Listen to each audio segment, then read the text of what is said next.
Bismillahirrahmanirrahim. Assalamu alaikum. Here is your physics lecture number 3 of grade 10.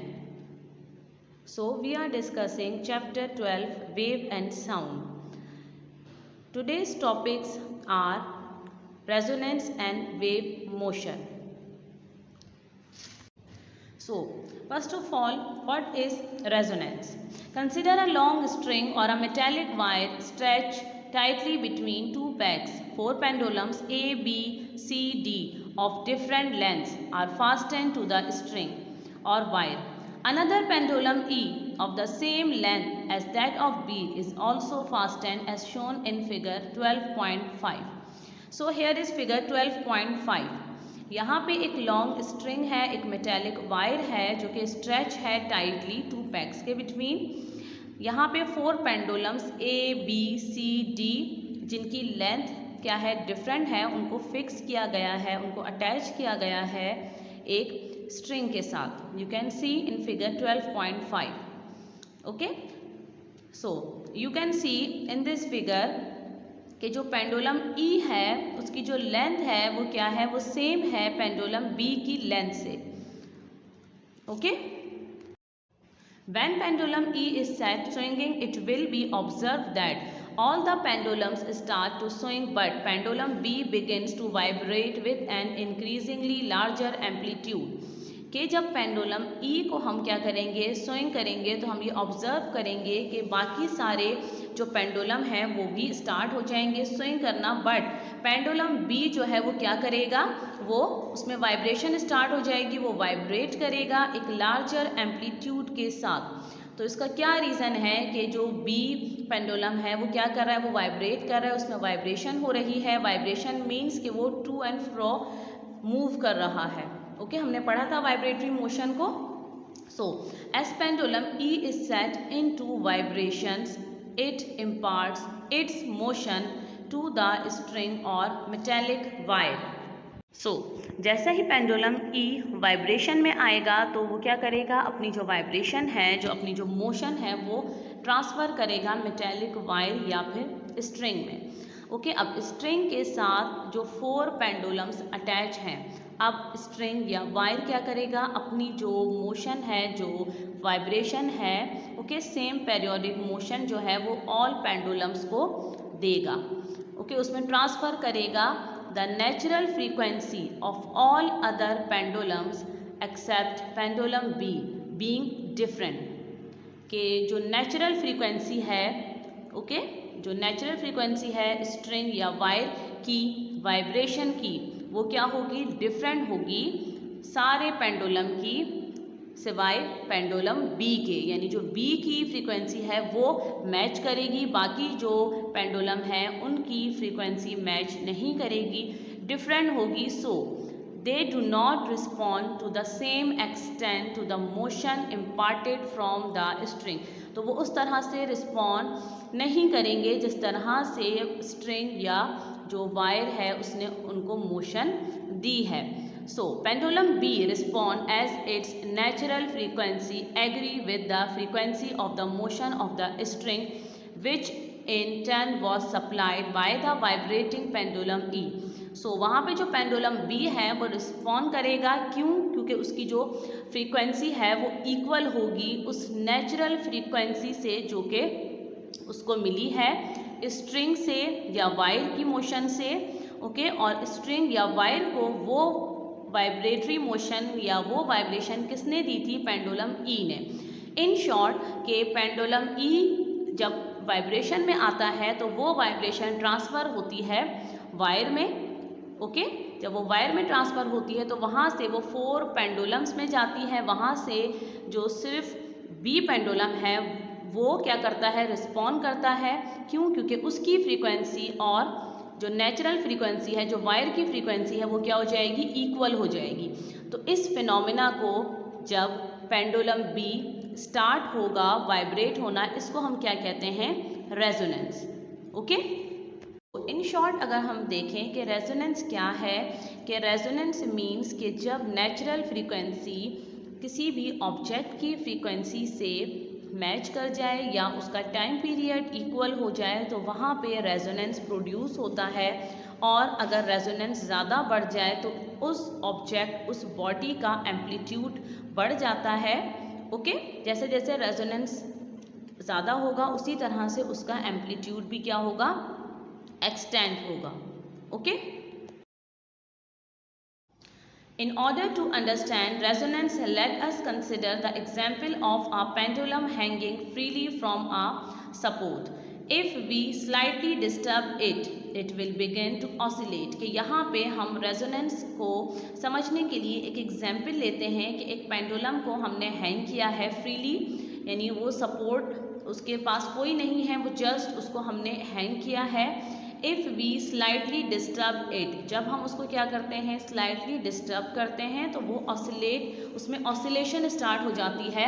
The time period of these oscillations, के हमने पढ़ा था कि जब ऑसिलेशन, ऑसिलेटरी मोशन होती है तो वहाँ पे कुछ फैक्टर हमने पढ़े थे, टाइम पीरियड, फ्रीक्वेंसी, एम्पलीट्यूड। तो क्या है कि वहाँ पे जो टाइम पीरियड होता है ऑसिलेशन का, उसे क्या कहा जाता है, natural oscillations. Depends only upon the length of the pendulum, जो कि डिपेंड करती हैं लेंथ ऑफ पेंडुलम के। लेंथ ऑफ पेंडुलम मीन्स कि जो पेंडुलम को हमने हैंग किया है उसकी जो वायर है उसकी लेंथ क्या है। However, if we hold the bob in our hand and move it to and fro, then the time period will depend upon the hand. कि अगर हम उस बॉब को होल्ड करें और उसको अपने हाथ से मूव करवाएं टू एंड फ्रो मोशन में, तो टाइम पीरियड डिपेंड करेगा हमारे हैंड पे। If you move the hand rapidly, the time period will be small. जब हम रैपिडली उसको मूव करेंगे तो टाइम पीरियड क्या हो जाएगा, स्मॉल। यानी जितने तेज़ी से हम उस बॉब को मूव करवाएंगे तो टाइम पीरियड बहुत स्मॉल हो जाएगा। टाइम पीरियड क्या होता है कि जब वन ऑसिलेशन कंप्लीट होती है तो उसमें जो जितना टाइम लगता है that is called time period. तो जब ज़्यादा तेज़ी से वो मूव करेगा बॉब तो टाइम पीरियड क्या हो जाएगा, स्मॉल हो जाएगा। It will be large if you move the hand slowly, और अगर हम हैंड को स्लोली मूव करवाएंगे उस बॉब को तो क्या होगा कि जो टाइम पीरियड है वो क्या हो जाएगा, ज़्यादा। यानी वन ऑसिलेशन बहुत देर में कंप्लीट होगा तो टाइम पीरियड भी क्या हो जाएगा, ज़्यादा हो जाएगा। So the vibrations thus produce are called force vibration. तो जो वाइब्रेशन प्रोड्यूस होंगी that is called force vibration. कि जब हम फोर्स लगा रहे हैं तो वाइब्रेशन प्रोड्यूस हो रहा है, that is force vibrations.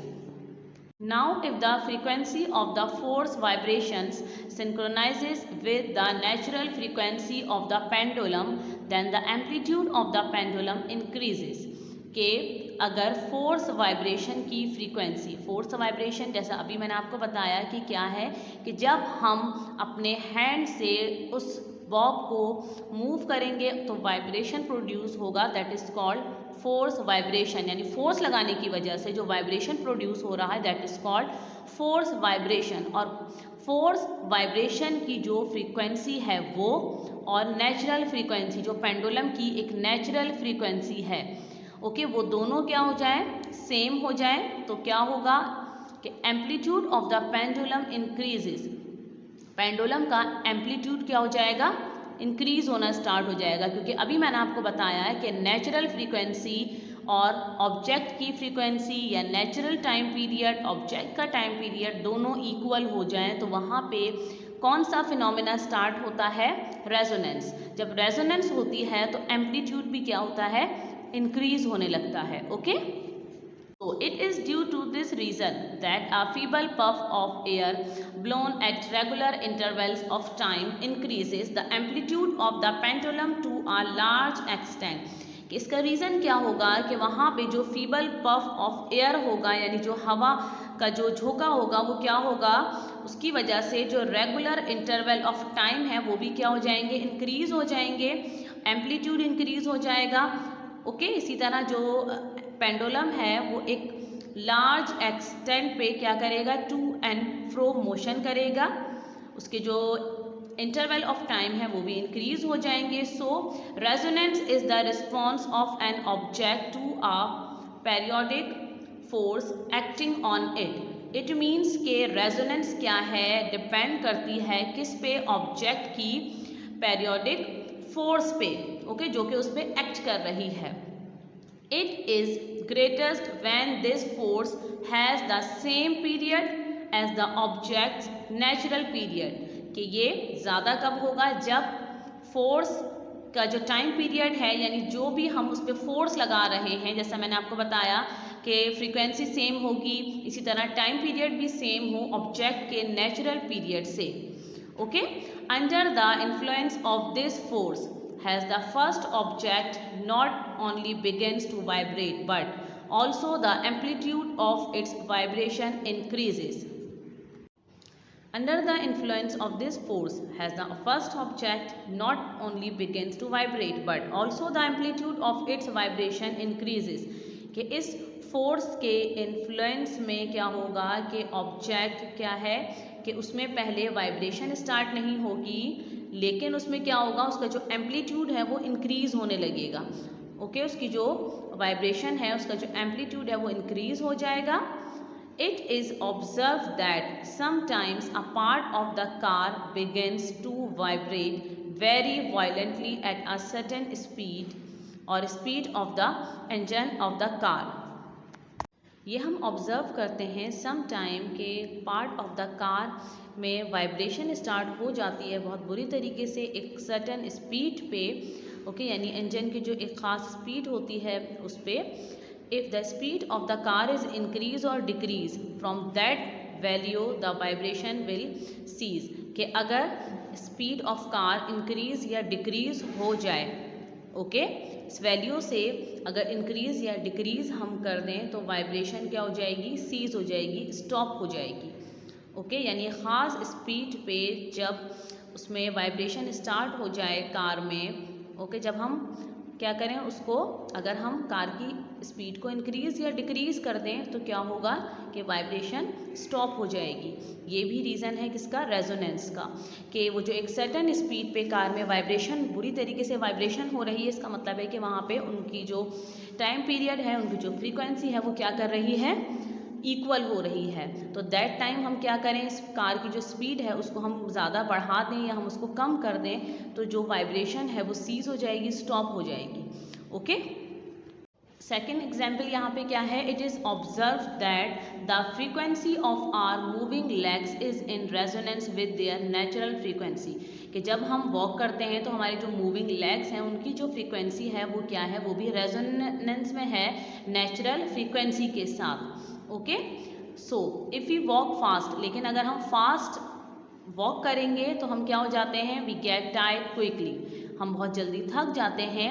It is because in the fast motion we force our legs to swing at a frequency higher than the normal frequency. इसका रीज़न क्या है कि जब हम तेज़ मूव कर रहे हैं, हम फास्ट मोशन में हैं, तो हमारे जो लेग्स हैं, जो हम उस पर जो फोर्स लग रही है वो उसकी भी फ्रीक्वेंसी क्या हो जाएगी, ज़्यादा हो जाएगी नॉर्मल फ्रीक्वेंसी से। तो वहाँ पे फिर क्या होगा कि जो रेजोनेंस है वो नहीं होगी। Okay, so can you explain why on certain bridges it is written that soldiers must march out of step while crossing the bridge. So here is question, कि यहाँ पे क्वेश्चन है कि क्या आप एक्सप्लेन कर सकते हैं कि आपने देखा होगा कि कुछ सर्टेन ब्रिज होते हैं वहाँ पे लिखा हुआ होता है कि जब सोल्जर यहाँ पे मार्च करें तो वो क्या हो, आउट ऑफ स्टेप मार्च करें, यानी जब वो इक्वल एक साथ मार्च करते हैं, इक्वल स्टेप उनके होते हैं एक साथ, तो उस तरह से वो ना करें जब वो ब्रिज क्रॉस कर रहे हों। तो इसका रीज़न क्या है, यहाँ पे भी इन्वॉल्व होती है रेजोनेंस। तो इसका मतलब ये है कि आपने देखा होगा कि जो आर्मी का मार्च होता है वो क्या करते हैं, वो इक्वली स्टेप उनके क्या होते हैं, इक्वल स्टेप के साथ करते हैं। अब अगर किसी भी ब्रिज पे से एक आर्मी क्या कर रही है, मार्च करती हुई जा रही है इक्वल स्टेप के साथ, तो क्या होगा कि अगर उनकी जो मोशन है उसकी फ्रीक्वेंसी, उसका टाइम पीरियड इक्वल हो जाए जो ब्रिज है उसकी फ्रीक्वेंसी या उसके टाइम पीरियड से, क्योंकि सारे सोल्जर्स एक साथ मार्च कर रहे हैं। ओके, अब वो फ्रीक्वेंसी और ब्रिज की फ्रीक्वेंसी या वो टाइम पीरियड और ब्रिज का टाइम पीरियड इक्वल हो जाए तो एम्पलीट्यूड बढ़ जाएगा। जब एम्पलीट्यूड इंक्रीज होना स्टार्ट होगा तो इसकी वजह से जो ब्रिज है वो ब्रेक हो सकता है। ओके, तो इसका रीज़न है ये। इसी तरह से एक और एग्जाम्पल है रेजोनेंस की, कि जब आप कोई भी शीशे का ग्लास हो आपने रखा और वहाँ पे आपने साउंड, बहुत ज़्यादा फ्रीक्वेंसी का आपने साउंड लगा दिया, ओके, तो क्या होगा कि आपने देखा होगा कि वो जो ग्लास है या जो ऑब्जेक्ट है उसमें वाइब्रेशन स्टार्ट हो जाएगी। इट मीन्स कि यहाँ पे रेजोनेंस का इफेक्ट प्रोड्यूस हो रहा है कि जो साउंड की फ्रीक्वेंसी है और जो ऑब्जेक्ट की फ्रीक्वेंसी है वो इक्वल होने लगी है। बट जैसे जैसे ये रेजोनेंस का प्रोसेस होगा तो टाइम पीरियड भी एम्पलीट्यूड भी यहाँ पे क्या होगा, इंक्रीज होगा। उस एम्पलीट्यूड के इंक्रीज होने की वजह से जो ग्लास है वो क्या हो जाएगा, ब्रेक हो जाएगा। ओके यानी एक आप अगर अब देखें, ये एक एग्जाम्पल है कि अगर हम बहुत ज़्यादा तेज़ साउंड की जो है वो हम कोई म्यूज़िक लगा दें या कुछ भी हम लगाएं और उसके आसपास हम कोई भी शीशे का ग्लास रखें, तो आप नोट करेंगे कि कुछ टाइम के बाद जब उसमें रेजोनेंस स्टार्ट हो जाएगी, वाइब्रेशन होना स्टार्ट हो जाएगी, और अगर बहुत ज़्यादा रेजोनेंस होगी, बहुत ज़्यादा आप उसकी फ्रीक्वेंसी बढ़ाएंगे, तो क्या होगा कि एम्पलीट्यूड भी बढ़ेगा और उसकी वजह से, एम्पलीट्यूड की वजह से कि जो ऑब्जेक्ट है या जो ग्लास है वो क्या हो जाएगा, ब्रेक हो जाएगा। तो ये भी प्रोसेस है किसका, रेजोनेंस का। ओके, सो नेक्स्ट टॉपिक है हमारा wave motion. What is a wave? Wave a vibration और डिस्टर्बेंस इन स्पेस, कि जब हम स्पेस में डिस्टर्बेंस क्रिएट करते हैं तो वहाँ पे वाइब्रेशन होती है, that is wave. So let's see wave motion. We see that if we dip our pencil into a tub of water and take it out, a pronounced circular ripple is set up on the water surface and travels toward the edges of the tub.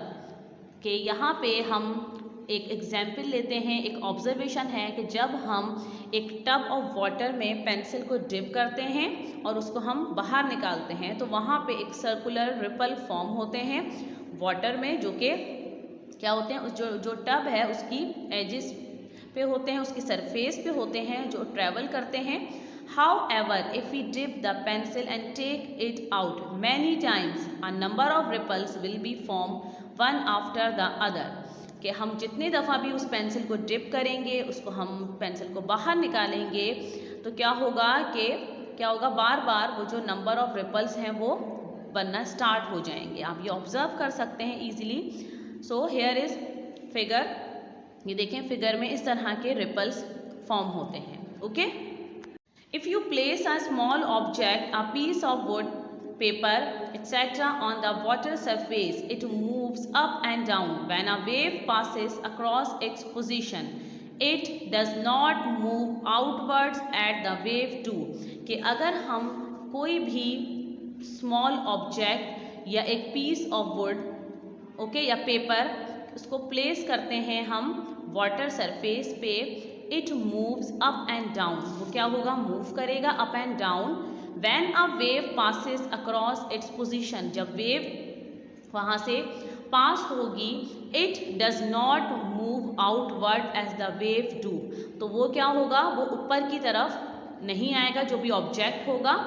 This shows that the disturbance, the water itself does not move outward as the wave do, यानी जब wave उसको आके disturb करेगी, wave move करेगी outward, तो जो object है उसमें क्या होगा कि डिस्टर्बेंस नहीं होगी, यानी जो वाटर है वो खुद आउटवर्ड नहीं आएगा। This shows that the disturbance proceed in water travels outward from the centre of disturbance, the water itself does not move outward. Okay, ये शो करता है कि जो डिस्टर्बेंस पानी में हो रही है वो आउटवर्ड मूव कर रही है सेंटर ऑफ डिस्टर्बेंस से, बट जो पानी है वो खुद मूव नहीं करेगा आउटवर्ड, ऊपर की तरफ नहीं आएगा। Such up and down movement are vibrations of water, तो जो वाटर है वो क्या करेगा, अप एंड डाउन मूव करेगा, वाइब्रेट करेगा।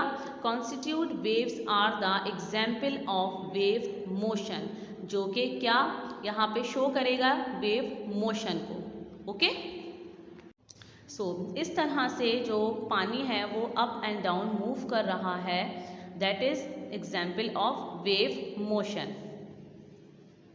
Waves can also be produced on very long ropes or strings. कि वेव को हम प्रोड्यूस कर सकते हैं एक लॉन्ग रॉप्स या स्ट्रिंग्स के ज़रिए. If one end of the rope is fixed and the other end is given a sudden up and down jerk, a pulse shape wave is form which travels along the rope. See figure. So यहाँ पे क्या है, एक example है कि हम one and कोई भी हमने रॉप या स्ट्रिंग ले लिया, उसको हमने एक फिक्स कर दिया, ओके, और एक उसका जो एंड है उससे हम क्या कर रहे हैं, उसको अप एंड डाउन जर्क कर रहे हैं लाइक पल्स शेप में. तो वहाँ पे you can see in this figure कि यहाँ पे क्या प्रोड्यूस हो रही है, वेव. यानी इस तरह की जो मोशन है वो क्या है, वेव मोशन है. और ये क्या प्रोड्यूस हो रही है, यहाँ पे वेव फॉर्म हो रही है जो कि ट्रेवल कर रही है along the rope. You can see in this figure. If, however, jerking of the rope is continue, a number of wave pulses will be produced.